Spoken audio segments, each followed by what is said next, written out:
नमस्कार दोस्तों, कैसे हैं आप सब लोग। आई होप सब अच्छे होंगे। आज मैं जिस टॉपिक को आप लोगों के साथ डिस्कस करने वाला हूं वो है how to start a startup. यह वीडियो आज उन लोगों के लिए होने वाली है जो बिजनेस को स्टार्ट करना चाहते हैं बट कंफ्यूज हैं कि किस तरीके से बिजनेस को स्टार्ट करें। आज मैं आप लोगों के सामने 9 स्टेप आप लोगों के साथ डिस्कस करूंगा कि आप किस तरीके से इन 9 स्टेप्स की हेल्प से अपने बिजनेस को स्टार्ट भी कर सकते हैं और अच्छे से रन भी कर सकते हैं। चलिए शुरू करते हैं। पहला हमारा जो स्टेप है वो है कि हम किस तरीके से एक ग्रेट आइडिया के साथ अपने बिजनेस को स्टार्ट कर सकते हैं। सेकंड है हमें एक बिजनेस प्लान बनाना है, राइट। थर्ड हमें करना है फंडिंग हम किस तरीके से अपने स्टार्टअप्स के लिए लेके आ सकते हैं। एंड फोर्थ हमें सही लोगों को किस तरीके से हम अपने सराउंडिंग्स में लेके आ सकते हैं। एंड फिफ्थ है हमें किस तरीके से अपने लीगल स्टेप्स को फॉलो करना है, राइट। एंड फिफ्थ है हम अपनी लोकेशंस बिजनेस की किस तरीके से एस्टेब्लिश कर सकते हैं जो फिजिकली और ऑनलाइन दोनों हो सकती है। उसके बाद जो हमारा 7 स्टेप है हमें डेवलप करना है एक मार्केटिंग प्लान और 8th स्टेप में हमें बिल्ड करना है अपना कस्टमर बेस्ड और 9th और लास्ट हमारा है plan to change, right.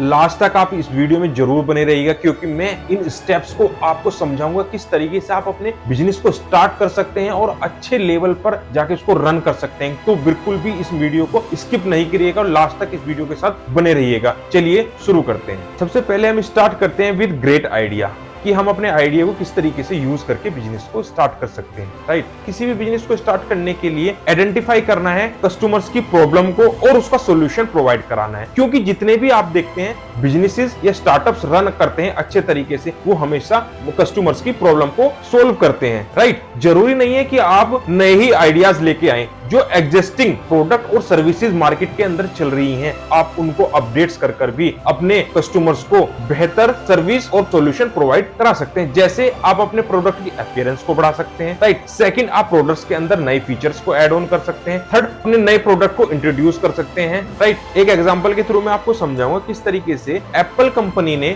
Steve job के आइडिया से स्टार्टिंग की। स्टार्टिंग उन्होंने पहले कंप्यूटर्स के माध्यम से की, राइट, और मार्केट में अपनी पकड़ बनाई। उसके बाद उन्होंने ग्रेजुअली अपने प्रोडक्ट्स को लॉन्च किया जिसमें आपके आईफोन, मैकबुक, ईटीसी उन्होंने प्रोडक्ट को लॉन्च किया और उसके बाद मार्केट के अकॉर्डिंग उनको अपडेट्स भी करते रहे। तो हमें भी अपने बिजनेस में इस तरीके से ही चीजों को अपडेट्स भी करना है और नए प्रोडक्ट्स को भी डेवलप करना है। सेकंड स्टेप हमारा है make a business plan, right. Business idea मिल जाने के बाद आप अपने बिजनेस को शुरू करना चाहेंगे जिसमें आपको प्रोडक्ट सर्विसेज को अच्छे से डिटेलिंग में देना है, राइट। इसमें industry, operation, finance and marketing analyse शामिल होना चाहिए। और जो आपका बिजनेस प्लान है ना वह रिटर्न में होना चाहिए क्योंकि बिजनेस प्लान जब रिटर्न में होगा तो आपके हायर चांस हैं कि बैंक उन्हीं लोगों को लोन भी प्रोवाइड कराते हैं जिनका बिजनेस प्लान रिटर्न में होता है, क्योंकि उसमें हम अच्छे से एक्सप्लेन कर सकते हैं कि किस तरीके से हम अपने पैसे का यूज करेंगे, राइट। थर्ड में आप लोगों के साथ अब डिस्कस करूंगा फंडिंग फॉर योर स्टार्टअप्स की हम फंडिंग कहां से लेके आ सकते हैं अपने स्टार्टअप्स के लिए, राइट। जो सबसे पहले फंडिंग है वो हम अपनी सेविंग्स का यूज कर सकते हैं बिजनेस को स्टार्ट करने के लिए। अगर आपके पास सेविंग इनफ नहीं है तो हम अपने फ्रेंड, अपने रिलेटिव से इस पैसे को ले सकते हैं क्योंकि इस टाइप का जो पैसा हमें मिलता है उस पर हमें किसी तरह का कोई इंटरेस्ट नहीं देना होता। केवल एक टाइम पीरियड के तहत हम इस पैसे को ले सकते हैं और इनिशियल स्टेज में जितना हो सके लोन से में बचना चाहिए, राइट। अगर आपको फिर भी नहीं मिल पा रहा है पैसा तो आप एंजल इन्वेस्टर से बहुत ही मिनिमम इंटरेस्ट में ले सकते हैं, फिर बैंकिंग से ले सकते हैं। थर्ड, आप बिजनेस क्रेडिट कार्ड में मिलते हैं कि आप कुछ टाइम पीरियड के तहत वो पैसा आपको फ्री ऑफ इंटरेस्ट मिलता है, आप उसका भी अपने स्टार्टअप में यूज कर सकते हैं। क्योंकि आप जानते हैं जो 50% से जो ज्यादा स्टार्टअप्स होते हैं वो केवल मनी के कारण यानी कि कैपिटल के कारण ही फेल हो जाते हैं। क्योंकि बिजनेस के अंदर 3 तरह की कैपिटल होना बिल्कुल मैंडेटरी है। फर्स्ट है हमारी रनिंग कैपिटल। क्या है रनिंग कैपिटल? जिससे हमारा जो बिजनेस है रनिंग वे में चल रहा है उसके लिए भी हमें कैपिटल चाहिए होती है। सेकंड है हमारी बोरो कैपिटल यानी कि हमने जो माल आगे उधार में बेचा हुआ है, राइट, उस तरह की भी एक कैपिटल होती है। जो हमारा पैसा उधार में गया वो एकदम से तो वापस नहीं आएगा, राइट। थर्ड है हमारी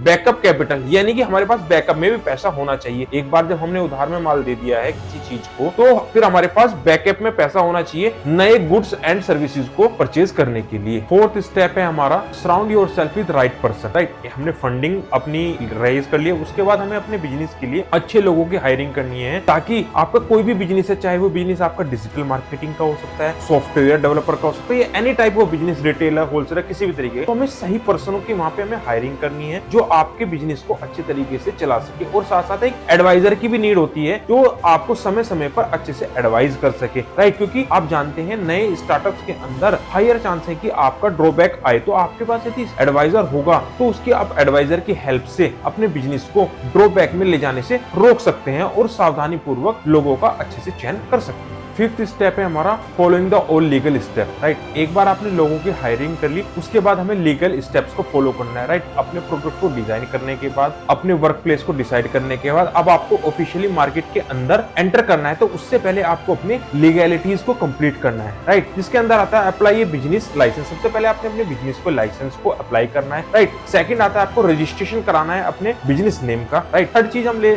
आती है अपना आपको जीएसटी नंबर लेना है, राइट। और फिर फोर्थ पे हम ले सकते हैं फाइलिंग ए ट्रेडमार्क। अपने ट्रेडमार्क को हमें फाइल करना है, राइट। फिर हमें करना है अपना करंट अकाउंट, हमें अपना ओपन कराना है, जो हमारी ऑर्गेनाइजेशन है जिसको हमने रजिस्टर करा है उसके नाम से हमें अपने करंट अकाउंट को रन कराना है, राइट। फिर हमें खुद भी पता होना चाहिए कि हमारी इंडस्ट्री के अंदर क्या रूल्स और रेगुलेशंस हैं, उन चीजों की भी हमें पूरी नॉलेज होनी चाहिए। सेवंथ होता है हमारा बिल्ड एक कॉन्ट्रैक्ट फॉर क्लाइंट। हमें एक कॉन्ट्रैक्ट को भी डिजाइन करना है जिन लोगों के साथ हम काम कर सकते हैं। तो इस तरीके से आप अपने बिजनेस के अंदर लीगल स्टेप्स को जरूर फुलफिल करें। विदाउट लीगल स्टेप के कोई भी बिजनेस ना करें। सिक्स्थ स्टेप है हमारा एस्टेब्लिश करनी है एक लोकेशन जो फिजिकली और ऑनलाइन हो सकती है। यदि आप अपना स्टार्टअप को फिजिकली लेके जाना है तो आपको इनिशियल स्टेज में अगर आपके पास अपनी प्रॉपर्टी नहीं है तो हमें ऐसी प्रॉपर्टी लेनी है जिसका रेंट बहुत ही कम हो, राइट। वहां से हम अपने फिजिकल स्टार्टअप की स्टार्ट कर सकते हैं। सेकंड है हमारा ऑनलाइन। आप जैसे जानते हैं आज का जो समय है वह ऑनलाइन का है, तो विदाउट ऑनलाइन के आप अपने बिजनेस को ग्रो नहीं कर सकते। तो आप कोशिश करें मेरे अकॉर्डिंग कि आप स्टार्टअप का जो चयन है, जो आप स्टार्टअप को चूज करें वो ऑनलाइन करें, क्योंकि आज का समय ऑनलाइन स्टार्टअप्स का है जिसके अंदर आपको किसी ऑफिस की नीड नहीं होती, और इस तरीके से आप अपने स्टार्टअप्स के जो खर्चे हैं उनको भी रोक सकते हैं। और इसके थ्रू आपकी जो कस्टमर की जो नीच है ना, जो कस्टमर की जो पहुंच है वो भी बहुत वाइड हो जाती है, क्योंकि फिजिकल के अंदर वाइड